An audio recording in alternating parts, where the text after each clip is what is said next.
plow put on it. Look. Welcome to the Indianapolis Boat Sport Motor and Travel Show. I don't know if motor's in there. Something like that. There's a lot of words into it. So we're just going to look around here. Very busy. It's a Sunday afternoon. Probably one of the worst days to come other than a Saturday. We'll turn you around here and just kind of get a look. Of course, you really can't see the traffic back here, kind of tucked away, but I want to show you some of these camo boats that we like. These are Lowe's, I believe, right? From the Boat Palace. Yeah. Got some pretty cool little features on these boats for no more than they are, you know.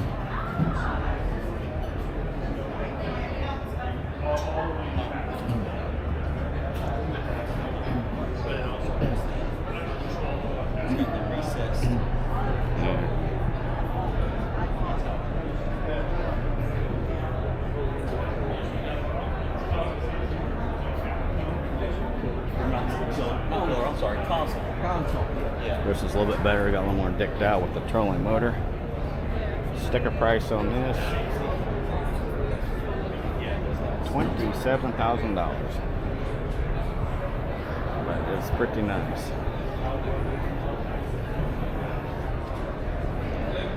We'll come here and take a look at the console here.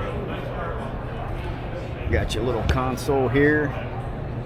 No hot foot, but you got a nice little console. You could probably put a depth finder right here, fish finder right there, got some tackle storage, got some more storage back here, a little mercury on the back. But yeah, this ain't a bad little boat.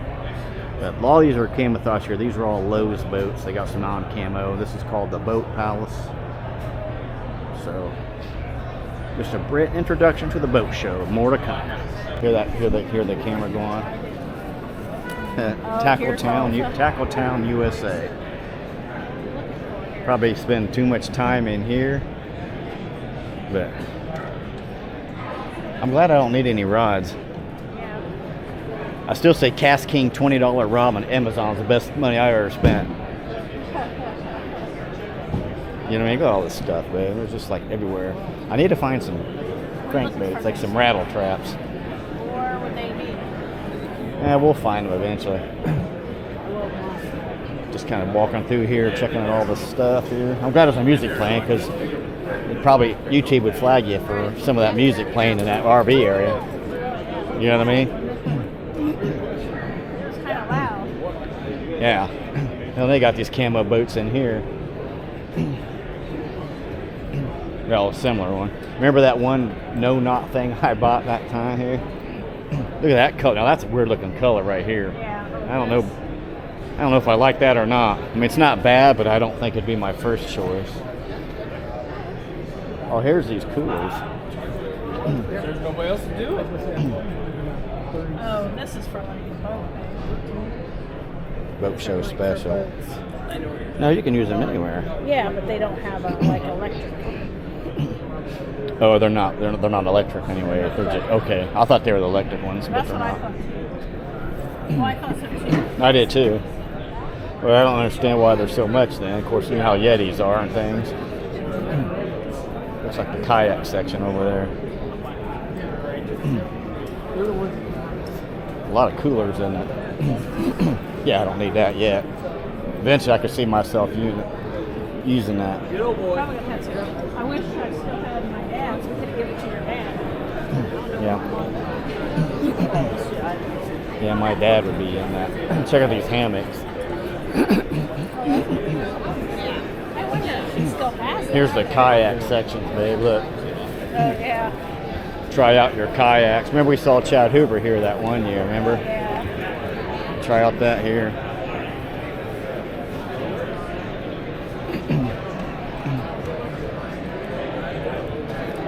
There's a native.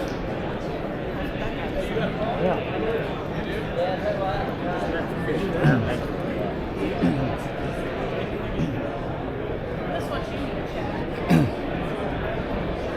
With this trailer? Yeah, I like my bed extender. The only thing bad about these new canoes, there's no storage. Yeah. You know, I mean, it's got a wide open area. I do like that part, but I don't think I needed any accessories for my kayak. Maybe what? I don't think I needed any accessories for my kayak.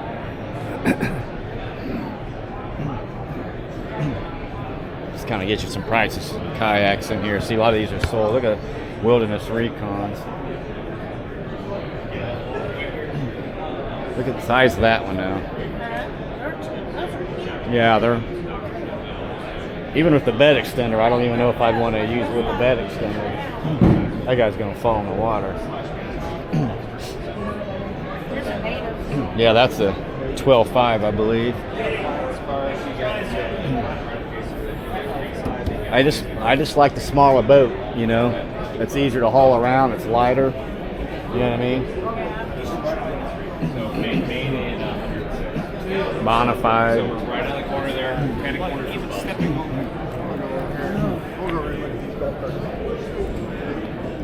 Now go over here and look at the natives here. Is that all right? Top of mine. Right. Well, here's that. So it's pretty awesome. My truck's tight been neck. tired. Side by side. A couple months we'll Here you go, have bud. white gas come out. The Titan 12.5. Is this similar to yours? It's bigger. This is a 12 foot. I got a 10 foot. Thank you so much. 13. I say we go, yeah. What's that, man? I want to look at these in here. I know, but I was going to say if we go this way and come back up.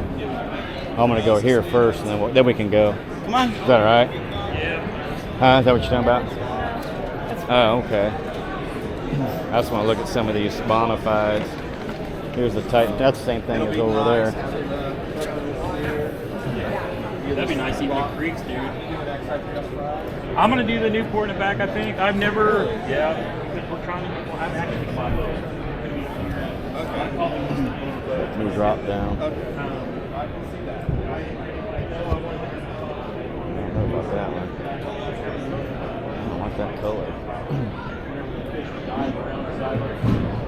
Not trapped. I don't like that color. Out of the way, but I don't think I'm gonna worry about it. Mike was talking about it. I don't like the color of that one back there. Oh, yeah, that's kind of weird. I like my camo colors. Now see, this is the Titan 10, babe. This is the Titan 10. I've got the Propel 10. Is that like newer? It's a different model. I like the swivel seat though. Huh? Yeah, I wonder if they make those for the Slayer. I wonder if you can get those for the Slayer 10s. Well, I bet you it is. Yeah, it's got a track system. I don't know. Okay. I want to say I wonder if you can. it might be. And then That's why I gotta have both mine. And I've still got my 135, Dakota Lithium, the Power Pro. So Yeah. Yeah. I want like. What's that? when you get those things with your seats up high. Yeah, but I like. See, that's how kind of like mine is. But I like the swivel seat. I do like the swivel seat. I've seen they have it in the fleet place. This would be nice though, like when you're reaching back and get something out of your crate. See, I don't know if it'll work though, because see, this is how mine is. Yeah, see how that track is? Yeah. I don't think. Maybe you could buy a different seat that Yeah, works 'cause- with this track, and then it has a swivel. Yeah, I wonder if they. This guy quit talking to right after a question, but I'm curious on that now because I really do like that swivel seat, and it sets you up pretty high too.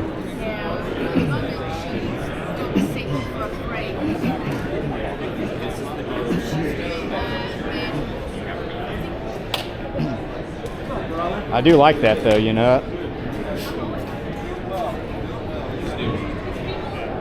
There's a.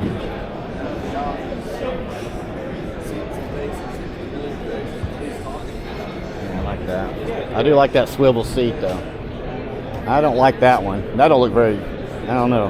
It's not very deep, is it? Well, you pretty much just. Yeah, I don't know. It's weird looking. This is more for. Yeah, it's kind of weird looking. Oh well. Hey, I got a question. Is there a modification seat where you can get one of these swivel seats for a Slayer Propel 10? Not yet. So Okay, is that something you might be it's making? something that we are going to prototype for all of our other boats. Okay. And, you know, depending on, not all of the boats will probably accept it, only because from a balance point, like these boats were meant to be able to, you know, Right, yeah, that's have true, 'cause- your weight displacement here and all that jazz. Yeah, I've got the versus- Slayer 10, and that's what I'm wondering about. 'Cause, I mean, that would be nice trying to reach back, get your crate and stuff, but I can see what you mean by the balance. And, Yeah, so we'll test it on all our boats, and I would imagine that the boats that it works well on. I just been seeing this Slayer. I go, man, I mean, the seat we got on mine's comfortable as heck, but Yeah. this is just a game changer. Well, and depending on when you purchase your boat, so we have, 2022. so you might already have the higher seat. That would be like in the in between. So we did. The original seat was about 2 inches shorter than this. Yeah, I actually bought some extenders that was The 3D little printed. lifts, yep. Yeah, that to put it lifted up. Yeah, that made a big difference. But see, that's exactly how mine's laid out, and I've noticed that one's a lot different on the seats. I thought I don't think that would fit in there. That's a whole other redesign. Yep. Okay. So, like I said, it's something that our design team is looking at. Okay. But our main goal is because Right. getting these seats we do in house. Okay. These seats come from a manufacturer, and Okay. so I know it's a getting different parts name and on it, pieces from our supplier is always harder than when we're doing it in house. So timeline wise, It seems like everything is going to the 12 foot now. Anyway, it seems like 10s are kind of. I like my 10 because I can throw it back in my truck. It's light. You know, I think we're going to stick with doing both a 12 and a 10. Okay. Those seem to be the sweet spots for Right. us. You know, a lot of the heavy tournament guys or bigger water are looking for the 12 and a half feet. Right. And then there's this whole segment of people who are like, I don't need that much stuff, or I'm tossing it in the back of the truck, or I'm bar topping. And so that's where that 10 foot comes in. That little Slayer 10, I love it 'cause I can just. I got a little bed extender. I got a little sport track. They got a real short bed, and I put that bed, and it shoves up in there real easy. I love it. Yep. I mean, it's light out in the water. It's light to haul around. I can't go wrong with it.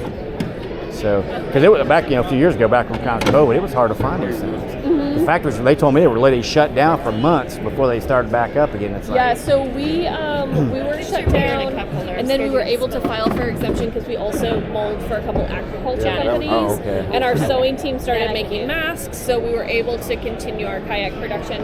Yeah, But that's good. once we got back into production, there was such a high demand in the market because everybody had these stimulus checks that They were were like hard to find. perfectly priced to buy a Yeah, kayak. they were hard to find. Oh, it was the best of times in kayaking, and it was the worst Right. of times because there was this big demand and we were selling out, which was great. But there was also this big demand and we were selling out. We couldn't get them out into the market fast Yeah, I had ordered mine. I think it's out of Virginia. Appomattox, I think was the name of it. That's where I bought mine, and they freighted for $99. I couldn't drive down there and pick it up that cheap, so I had them hauled up here, and that was great, because I looked at it, I was looking, and the native Slayer 10 had everything I wanted. It had the mossy oak color I wanted, the features I wanted, so I said the price at that time, I gotta buy it, so I love it. So, well, I appreciate your time. Yeah. Thank you much. You're welcome. Have a good day. Yep. Hopefully I'll see that soon, because I really, that's just a game Well, changer. if you want to try one out, let me know. We've got one demo on the other side of the pool we can put in for you. All right, thank you much. Yep. Okay, now I see what you're saying. We'll go there. We'll do that. That way we don't miss a thing. That's what I was saying. Yeah, good. I just had to see these kayaks because they were right there. So, well, she says they're working on prototypes, so we'll see what happens to get that new swivel seat. That'd be a game changer. Always things to do.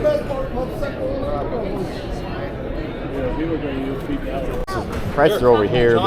This is the Garmin front face, forward face. I'm gonna check out the prices of this stuff.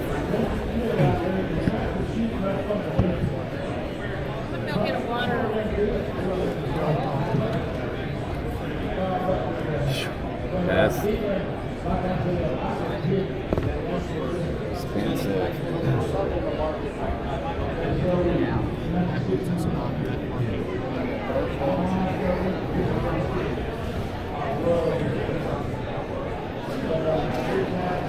Give you an idea on the prices of sonars.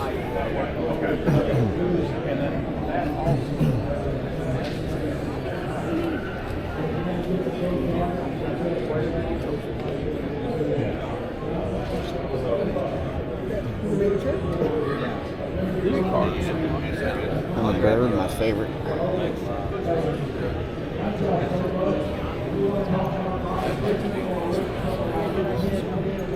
Humminbird, the best fish finders in my opinion.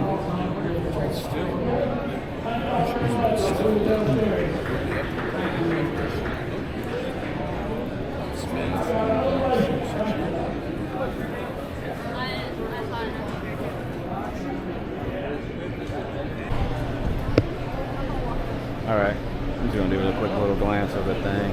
Come here, over here. See the bass in there, big old bluegill in there.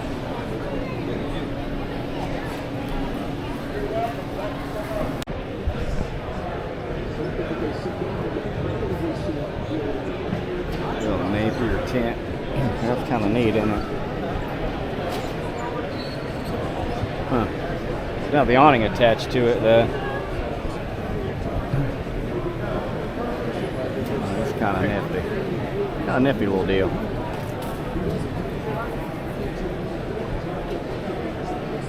Kind of neat. Now, what do you do when you cut your bait off? What do you usually do with it? Do you put it back neatly in your tackle box, or do you throw it on the floor? Throw it on the floor, right? Yep. I'm gonna go find You're supposed to put it back. Stay down here. None of us put it back. There you go. I wish we did, trust me, because I go back to the dock with like a footwell full of random hooks and baits, and usually you get one on the foot in your shoe and you lose them over the side, and then they stay in there and get rusty for a week or two. This right here, this mount is also track mountable, so you can mount it in these tracks right here, and I can snap it right next to me. So I started using these for my throwaway baits. So at the end of the day, I put this in my truck or my garage or my truck or my trailer, and then I can go through it whenever I want to. Now it's no longer in my kayak. Because like I mentioned earlier, real estate in a kayak is extremely expensive. There's not a lot of it.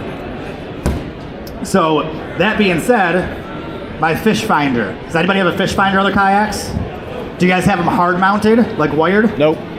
Do you have yours hardwired? Portable. So I have 2 other kayaks that are hardwired fish finders. The only reason why I don't like that is I had to mount one of them way up here because I have a pedal drive in that one. I can't reach it. I'm short. I have to stand up, lean over weird, and try to like hit waypoints or whatever I'm doing.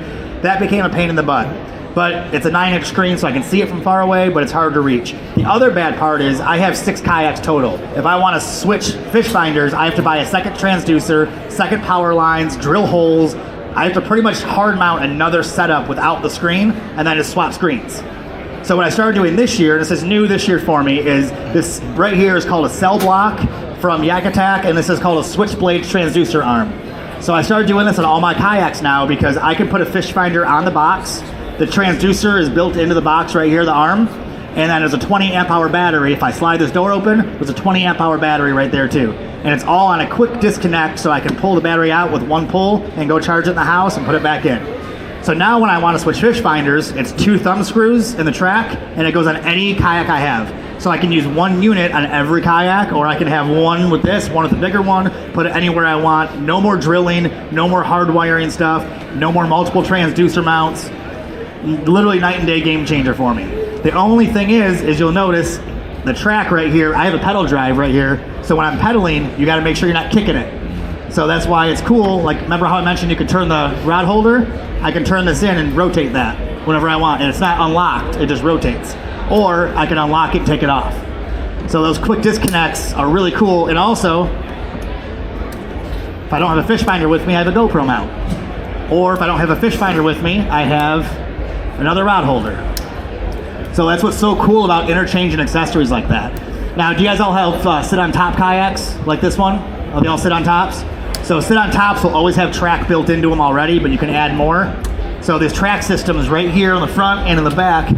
You can put any accessory you want on them, and what's really cool, I can't move this too much, but if you loosen up the thumb screw on there, you can slide it back and forth. and it's not unlocked, it's still locked in, but I can slide it back and forth. So mounting anything to the tracks is incredibly useful.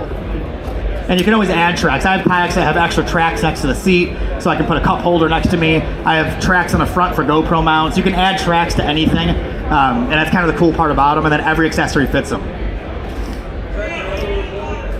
How am I doing on time here? 7 minutes, that's awesome. So what other accessory did I miss on here? Oh, the GoPro mount. I didn't even talk about that really. So the GoPro mount, does anybody film when they fish too? Yeah. A couple little bit. So when I started filming, it wasn't for my show, it wasn't for my YouTube. It was because I was afraid something was gonna happen and nobody would believe me. And whether it's catching a huge fish, losing a huge fish, or falling out of my kayak, either way, having video proof of it is incredible. Plus, you never know if you run into like a deer drinking out of the lake in front of you. In a kayak, you get to be really close to nature. I've had ducks jump in my kayak before and they wouldn't leave, and I had it on GoPro, and then nobody believed me. I'm like, no, watch, and I pull it up and show it to them. So GoPro mounts became a tool to me, not just for my show or for YouTube or for social media, but just to kind of show my buddies how cool kayak fishing really was. Like, no, check this out, look where I got to go. There's a little tunnel that nobody's probably ever been in 55 years, and my kayak fit through there, and I get to show them on the footage. So this is called a panfish portrait mount. This is the shorter mount, but it has this little foam here, so it floats. You know how I mentioned if it doesn't float, if it's not tied down, prepare to donate to the lake? I've got a lake by my house with 3 GoPros in it. So now they all go on these mounts. Because after 1, you think I'd learn, right? After 2, you'd think I'm pretty stupid. My 3rd one went in and I started putting them all on mounts now. So you can use this mount on your kayak like this, obviously, or you can use it like a monopod like this. But either way, it floats. So either way, it's the smartest thing I ever did. Even with the GoPro attached? Yes. But I also learned this the hard way. If you have any mods on the GoPro, like the microphone mod or the light mod, it's no longer waterproof. So even if it floats, I did that once, and I stopped putting mods on my GoPros. So even my wireless microphones, so they're not waterproof. So if you put them on the GoPro, you're like, oh, it's fine. It's not. So any attachments won't be waterproof, but it will float with the GoPro, but not with any attachments. They also make 3 other sizes of these mounts too. So sometimes I'll put a taller mount in the back right here that'll stick up over my shoulder. Sometimes I'll have that one angled backwards so you can see the entire kayak in my GoPro view. Or my other kayak has a mount right in the front right here. There's like a little flat circle right there. I have another mount right there to show this whole angle. Only because if you get a huge muskie or pike or something like a 60-inch salmon, something massive, I want to show the wide angle, show the whole thing. So the GoPro mounts are really important. So here's another funny story. I got enough time. So I don't know if anyone's done this or if I'm the only dumb one here, but I had a time, I'm left-handed, so all my accessories are on the right side of my kayak that stick up because I can cast over this, no problem. Make sure I don't hit you, sorry. I can cast over this, no problem. But I can't land a fish over here, and I sure as heck am not gonna fight a fish right here either, because as soon as it wraps around something, you're doing that weird chaos dance where you're dropping something or breaking something, or your pride's gonna get hurt at the least. So my left side is all open over here for that reason. All my fish get landed on my left side. If it's on the right side, I'll pull right around the front to my left side, no matter what, always on the left. That way there's no issue with landing them, nothing snags anything. My net won't snag anything, because this is another, if you do it long enough, you'll do this too. You do one of these things or one of these things, or all those hooks that you put by your feet end up in the bottom of your net too. So I don't want to do this little dance and try to get a fish and lose them. So everything over here is wide open. It's really, really easy. I don't have to worry about doing that chaos dance and losing stuff. So my pliers go on my left side because my right hand is holding the fishing rod while I'm landing on my left, right? I switched hands one day, and I have this on camera because another reason why the GoPro is important, because I tell people how dumb I am sometimes, and they don't believe it because it sounds so ridiculous. I switched hands one day, had my fish in my left hand, put my pliers in my right hand, and guess what I threw back in the water? It wasn't the fish. My pliers went like this. And then I was holding the fish still, and I was like, where did those pliers go? I have a hook in it still. And I couldn't find them. They were on the bottom of the lake. Because at the time, I didn't have my rule of tying everything down. Now they're on a retractable tether and a secondary tether, so they go under my seat, so they're out of the way. But then when I want to pull them out, they retract. So now if I ever do anything stupid like that again, where I'm like, oh, I'm going to release my pliers, now they're attached. So like I said, if it's not tied down, it's like going to the casino with $50. You have to assume you're donating it, right? You can't expect to leave with it. Anything on my kayak, I expect to leave on the water when I leave, because I've done it enough times. Fish finders, rods, even my accessories. If they're not tied in, like every day I go through and make sure everything's tight, because I know what'll happen if I don't. I know I'll end up on the bottom of the lake. Even my fish grips here, these float. If they didn't, I wouldn't have them anymore. Everything else on here literally is either tied down, floats, or willing to donate. I've had a lot of phones go down. So does anyone have any questions on the accessories, the rigging, or the kayak at all? If there's no questions, that means I either did a really good job or nobody wants to ask the first question. There's one. Where do you put what's the best position to put your trolling motor at? So he asked the best position to put a trolling motor. So every kayak is different for trolling motors. My easy answer is actually, surprisingly, it's right here. It's called Yak Gadget. They make mounts for every kayak for trolling motors. So you can put them on the front, the back, or if there's a spot for a pedal drive, they make a mount that fits in there too. So you can put like a regular transom mount trolling motor anywhere. In a kayak, you have to remember how it's positioned. All the weight is supposed to be centered right here. So if you put a trolling motor in the front and you have a battery up here even, your kayak's gonna be completely off balance thrown like this. You put a motor in the back with the battery in the back, your kayak's gonna sit like this. So when you're positioning all your stuff for a trolling motor, one of my kayaks has a trolling motor in the middle. That's where the pedal drive is, so the motor's right there. I have another one that's got one in the back, but I use a lithium battery that's super light, and it goes right behind the seat right here. That way it keeps that center of balance right there. I don't like trolling motors on the front of kayaks only because if you come up across an obstacle, you won't see it before your motor does. I like trolling motors in the middle or in the back because I see stumps or weed beds or whatever I'm gonna hit before my motor does. One thing, and if Gene's around here, Gene Jensen will tell you, Gene, there you are. When you're standing up, what happens when you hit something in a trolling motor? Forward. Yeah, you keep going. Gene's done it. Is it on video too? Yeah, that's on video where you can see his feet just go past the camera. So I like the trolling motor to be in the middle or the back just for sight purposes. But then you got to worry about the balance part. So if you're using like a lead acid battery, a really heavy battery, you don't want to put that in the front. You want to make sure that's positioned in the middle somewhere. But every kayak's different. So it depends how your kayak's set up to. Some kayaks, like the one Gene uses, which is over here in the pool, has mounts on the back for a motor already. There's already pre-made spots for mounts for motors. So every kayak's completely different for it. Hopefully that confusing answer helped you. Is there any other questions? And if anyone wants to see this kayak or touch it or feel it or come up and ask questions face to face, you can walk up here and check it out too, or I'll be at my booth right here the rest of the day. But I do want to remind you guys too, at 2:30 in 1 hour, we have a really cool seminar at the very back by the tank over there. It's called Ask the Pros. It's myself, Gene Jensen, Alex Rudd, and Drew Gregory, all at a table answering questions, having conversations, sharing our stories. It's a really cool seminar. It's a lot of fun. I also got some kids rod setups and adult rod combos, brand new stuff we're handing out for free over there, and some of my children's books. So if anything, come buy some free stuff. But now here's the test part. We got to see how good you guys paid attention really quick. And if you guys get the questions right, we have some Berkeley power bait and some spinner baits to hand out to see if you guys paid attention or not. And I know it's a Sunday, I know we're a little bit tired, it's been a long weekend, but if anyone wins, a little bit of enthusiasm, a little bit. We can wake up a little bit here. We're all having fun at a fishing show. So first question, super easy. Does anyone remember the name of my TV show? The booth is right next to me, to my left. Yeah, how'd you know? There it is, Basquatch Hunter, Fish Out of Water is the name of the show. I'm gonna throw this over your head, sorry. There you go, good catch. All right, hey, there it is. Someone won something. Woo! All right, we can wake up. It's okay.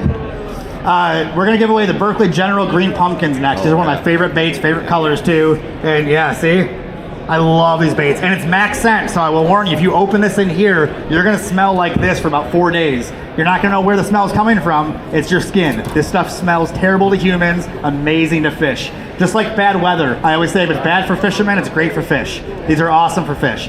So second question, does anyone remember the length of this kayak? 10.5. Both of you got it, so I'm gonna give away 2 of these. Thank you, There you sir. go.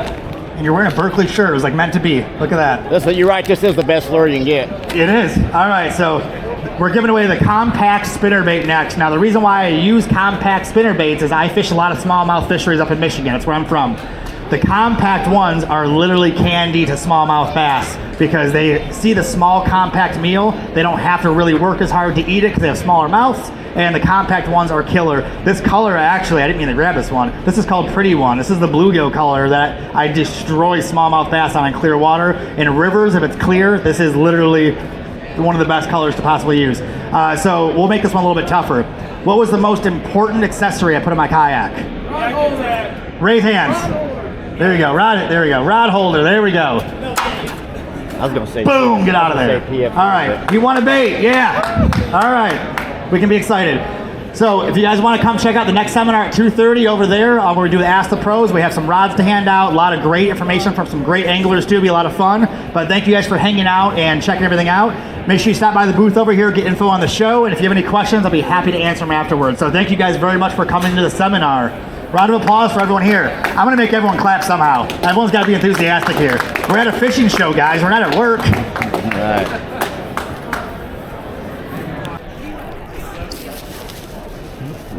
Nitro Z18.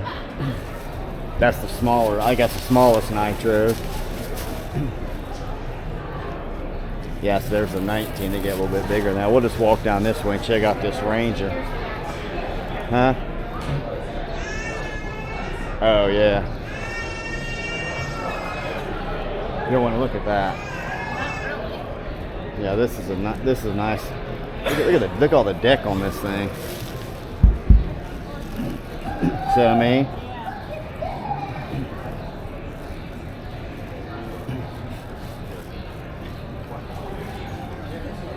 Got your.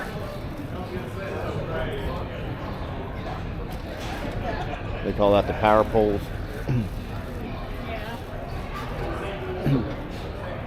Yeah, some of these are.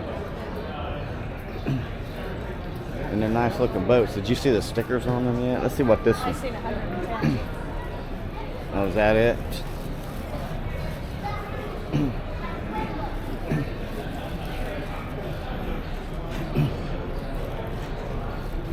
Nice, it's free premium cover.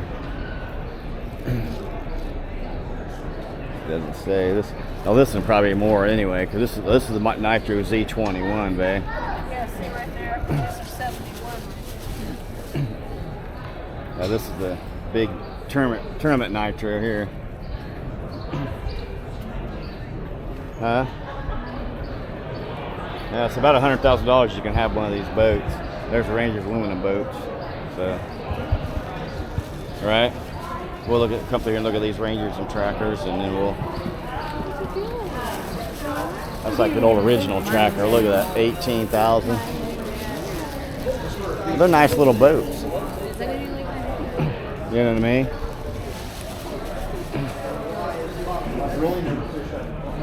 That's a Ranger aluminum boat. It's 43. Look at that one's 18. This is 43. I don't think there should be that much of a difference, do you? No, it's in there.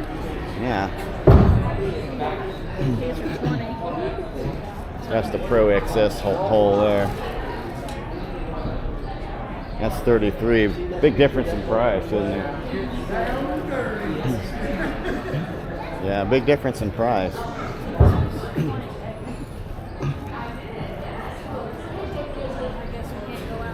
No, we'll have to go back out around. So, big difference in price on them though, isn't there? All right, we'll get out of the road here. We're doing a little closeout. That was the 2024 Indianapolis Boat Sport Travel Show. What'd you think, Vic? Well, they had a lot of interesting stuff. Makes me want to go on a trip. Yeah, we looked at we looked at 50 RVs and campers and stuff. I bet you at least 50. So it was interesting to say the least. Saw some of that really laid out kind of nice. Some were laid out kind of strange. Yeah. I guess if you had a family, some of those would make more sense. But if it's just us two, it didn't make a lot of sense. But saw a lot of nice boats. Wasn't a whole lot of tackle like I thought, but we had a good time. Watched a little kayak seminar and everything. So it wasn't as chaotic as I thought it'd be as far as crowd. There was a lot of people, but it wasn't crazy. But overall, it was a good time. It was good. So we're gonna head out of here now. We're gonna be going to the Ford's Garage. It's a nice little eatery that's close by, probably about a half hour away. Going to try that out for the first time. So thanks for watching. Hope you liked the video. And until next time, please like, subscribe. Till next time, we'll see you then.